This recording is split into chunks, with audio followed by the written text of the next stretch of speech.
300D turbo manual conversions.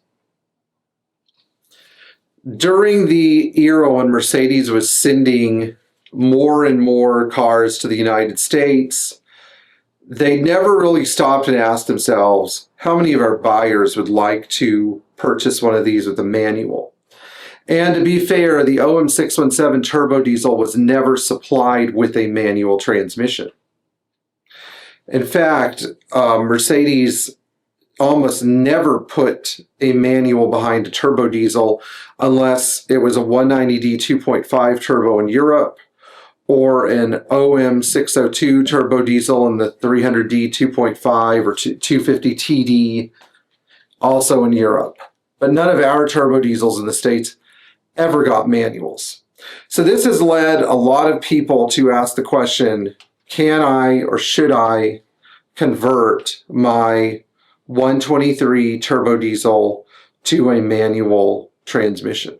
Now, the truth about this job is, from a functional standpoint, all the parts do exist to complete the conversion. The transmission and flywheel from a 240D bolt up to any 617 engine, turbo or not. You can buy the drive shaft, shifter, and clutch components from parts cars. Although there aren't many of those, they do exist on some level. And, you know, as far as the drive shaft and transmission mount, modifications, the wiring harness, clutch hydraulics, all of that stuff does exist. But the problem I find with many manual transmission conversions is that they are never done with the same attention to detail that the factory did them. Now, what does this mean? It means that on a macro scale, it means that the end result never feels great. It means that you get in a car and you can tell it was converted. It doesn't feel like a factory product. And on a more nuanced scale, it means that when you take the interior out and the carpets out and you look under the car, you could see that maybe the clutch line was held into the floor with zip ties, or somebody drilled holes that weren't supposed to be there and used, you know, whatever they could find at their local Ace Hardware to hold it in place, and the hardware doesn't match, and maybe they left some bolts out. I remember a 300 TD wagon that was converted to a 5-speed where the clutch yoke, yes, the thing that activates the clutch, was bent, and it was bent so badly that even when the clutch is at the floor and fully bled and this and that and blah, blah, blah, the yoke could barely separate the clutch and the pressure plate. Again, because most of the time these conversions are done with worn out parts from high mileage 240Ds. That's where most of it comes from. So the end result is, you know, kind of a lame product where you take a decent car and then you use parts from a worn out car to make it a little bit more of a clunker than it was when you started. So that's one of the reasons I don't do 5-speed conversions. Now, why do people do 5-speed conversions? Well, some people are nervous and ADHD and they have to have a stick shift to drive. And typically they end up blowing up their second gear synchro, and because the Mercedes tunnel case aluminum 4-speed is hard to rebuild, and they go buy another used transmission. I have a whole pile of these transmissions with blown up second gear synchros. It's unfortunate, isn't it? Now, one of the things that I have learned in my career about working on, you know, different modified Mercedes is that the prime benefit of the 5-speed was to increase the road speed and decrease the engine speed. Meaning that instead of your car doing 70 miles an hour at 3,200 RPM with a 5-speed, it would do 70 miles an hour at 3,000 RPM, or some, you know, small incremental gain. Usually it's a gain of about 500 RPM, which is reasonable.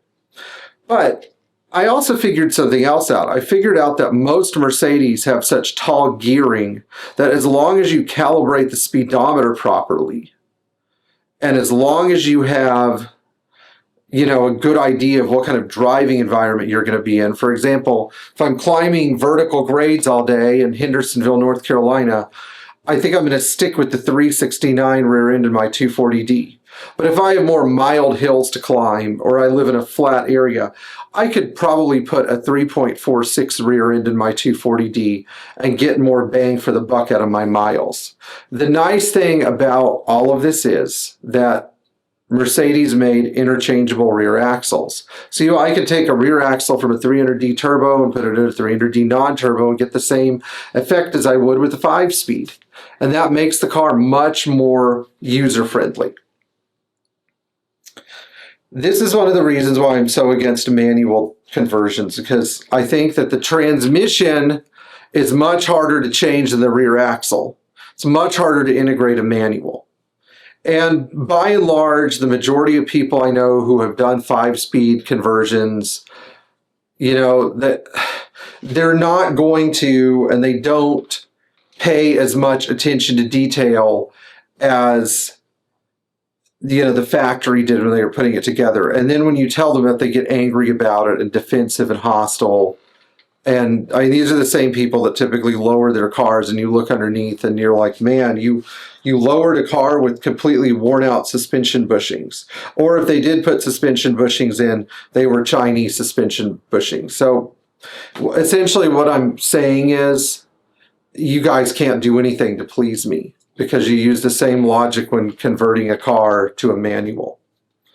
Now, to be nice here, I will say that Mercedes screwed up by not trying to engineer a manual with the 300D turbo.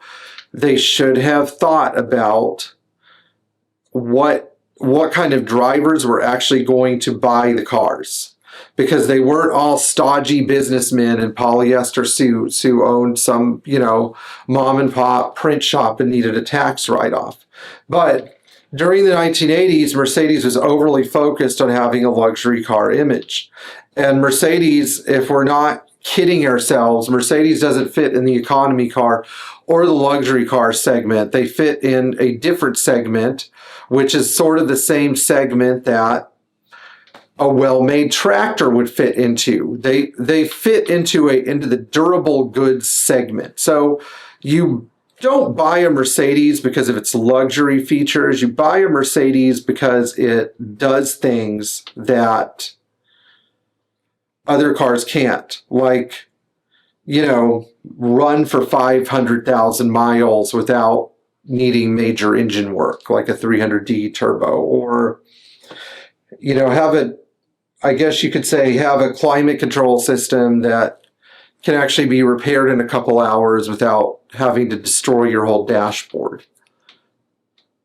Now, one of the things that I find really funny about Mercedes from the 1980s compared to Mercedes now is that Mercedes has shifted their brand image to people who might want a manual more.